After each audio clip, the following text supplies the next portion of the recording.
হরে কৃষ্ণ। আমাদের জীবনে ভালো সময় খারাপ সময় দুটোই আসে, কিন্তু প্রশ্ন হচ্ছে যখন আমাদের জীবনে ভালো সময় আসে তখন সবাই পাশে এসে দাঁড়ায়, সবাই আমাদেরকে ভালোবাসে, সবাই কেমন আপন আপন ভাব দেখায়। কিন্তু যখন খারাপ সময় আসে তখন পাশে এসে কেউ দাঁড়ায় না, সবাই অবহেলার চোখে দেখে, তাই না? এটাই বাস্তব। তাই চলুন আজকের ভিডিওতে আমি আলোচনা করতে চলেছি যে খারাপ সময়ের মধ্যে দিয়ে যখন দিন আপনার যাচ্ছে তখন কি করে বুঝবেন যে ভালো সময় আপনার জীবনে আসছে।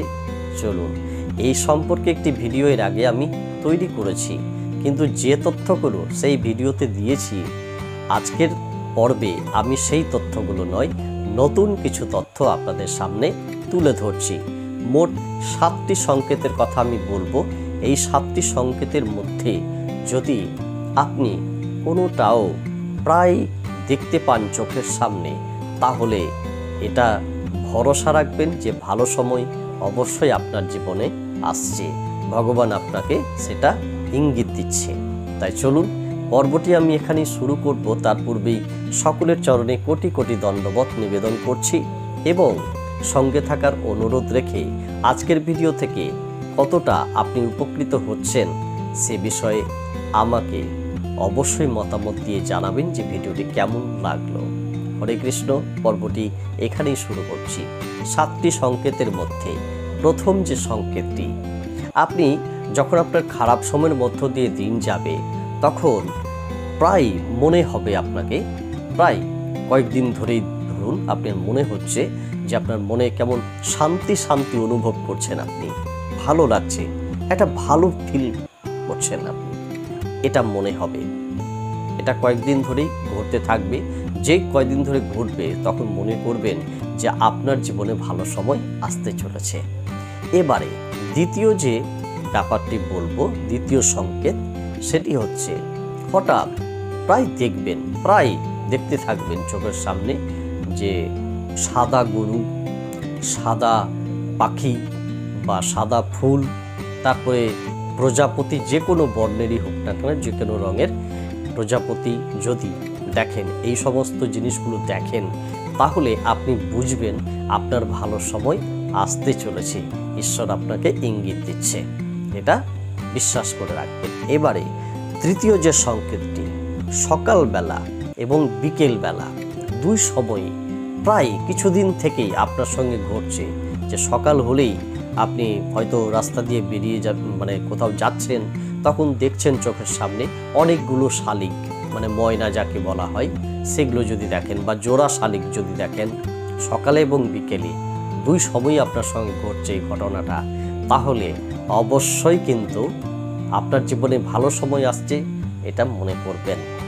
কিন্তু সেই সময় আপনাকে একটা কথা বলি যে যখন আপনি এই জিনিসগুলো দেখবেন, যে গরু, প্রজাপতি, তারপরে ময়না, শালিকের কথা বললাম, এই বিষয়গুলো যখন দেখবেন আপনার চোখের সামনে, তাদেরকে কিন্তু প্রণাম জানাবেন, অবশ্যই প্রণাম জানাবেন, একটা প্রণাম করে নেবেন, ঠিক আছে? এতে ভালো সময় আপনার জীবনে তো আসবেই এবং ভগবান খুশি হয়ে আপনাকে আরও কৃপা করবে।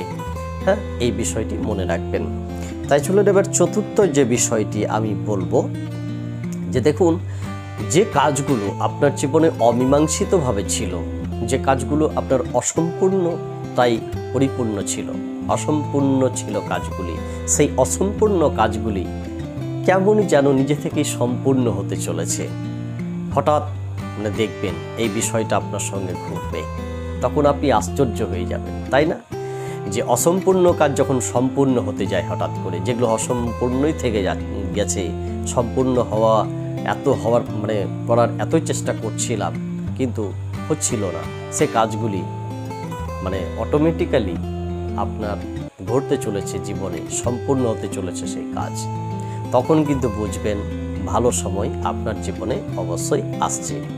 তারপরে 5 নম্বর যে সংকেতটি আমি বলবো, ঘুমের মধ্যে ঘন ঘন দেবদেবীর মূর্তি দেখা, প্রায় ঘুমিয়ে ঘুমিয়ে দেবদেবীর মূর্তি আপনি দেখতে পাচ্ছেন, তখন কিন্তু মনে করবেন ভালো সময় আপনার আসছে। কিন্তু সেই সময়ে আপনি একটা কাজ করবেন। কোন কাজটি? যে দেবীকে আপনি স্বপ্নের মধ্যে দেখবেন সে আপনার ইষ্ট দেবতাই হোক বা যে কোনো দেবতাই হোক বা যে কোনো দেবী হোক, আপনি কিন্তু যখন দেখতে শুরু করবেন তখন কিন্তু তার পায়ে হঠাৎ দেখুন যে কালী দেখলেন, তো কালীর পায়ে কোন ফুল? জবা ফুল দেবেন। যদি বিষ্ণুদেবকে দেখেন তখন কোন ফুল? সাদা ফুল দেবেন। যখন লক্ষ্মী দেবীকে দেখবেন তখন জবা ফুলও দিতে পারেন, মানে রঙিন ফুলও দিতে পারেন, বা আপনি সাদা ফুলও দিতে পারেন। তো গণেশজির যখন মূর্তি আপনি স্বপ্নে দেখবেন তখন কিন্তু গণেশ দেবের চরণে সাদা ফুল অর্পণ করবেন বা রক্ত জবা অর্পণ করে দিতে পারেন অবশ্যই। তো এটা কিন্তু করবেন। যে কোনো দেবদেবী মূর্তি যখন আপনি প্রায় দেখেন তখন কিন্তু সেই সময় থেকে আপনি স্নান টান করে তাদের উদ্দেশ্যে ফুল অর্পণ করবেন তাদের পায়ে। এটা কিন্তু মাথায় রাখবেন। আর তখনই ভেবে নেবেন যে আপনার ভালো সময় অবশ্যই আসছে। এবারে 6 নম্বর যে সংকেতটা আমি বলবো, কোনো মানুষ, কিছু কিছু মানুষ নিজে থেকেই আপনার কাছে আসতে শুরু করেছে এবং আপনাকে সাহায্য করতে শুরু করেছে।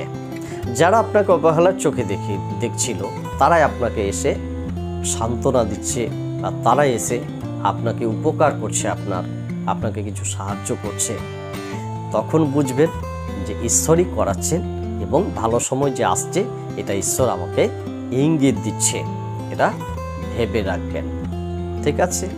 এর পরবর্তীতে যে 7 নম্বর সংকেতটি আমি বলবো, যে মনের মধ্যে কোনো কাজ করার জন্য একটা আলাদা শক্তি খুঁজে পাচ্ছেন, ভাবছেন মনে মনে করছেন যে ভালো কিছু করি, নতুন কিছু কাজ করি, একটা উদ্যম আলাদাই পাচ্ছেন, মনের মধ্যে আলাদা একটা এনার্জি ফিল করছেন।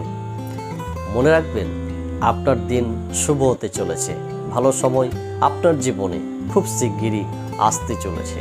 তাহলে 7টি সংকেত আপনাদের সামনে আমি খুব ছোট্ট করে সংক্ষিপ্তভাবে তুলে ধরলাম। তাই এই 7টি সংকেত যদি আপনার জীবনে ঘটে থাকে খারাপ সময়ের সময়, তখন মনে রাখবেন আপনার জীবনে ভালো সময় অবশ্যই আসছে। তাই আজকের পর্বটি আমি এখানেই শেষ করব। সকলে ভালো থাকুন, সুস্থ থাকুন, সকলের মঙ্গল কামনা করে, সকলের জীবনের সুখ কামনা করে শেষ করছি আজকের পর্ব। হরে কৃষ্ণ।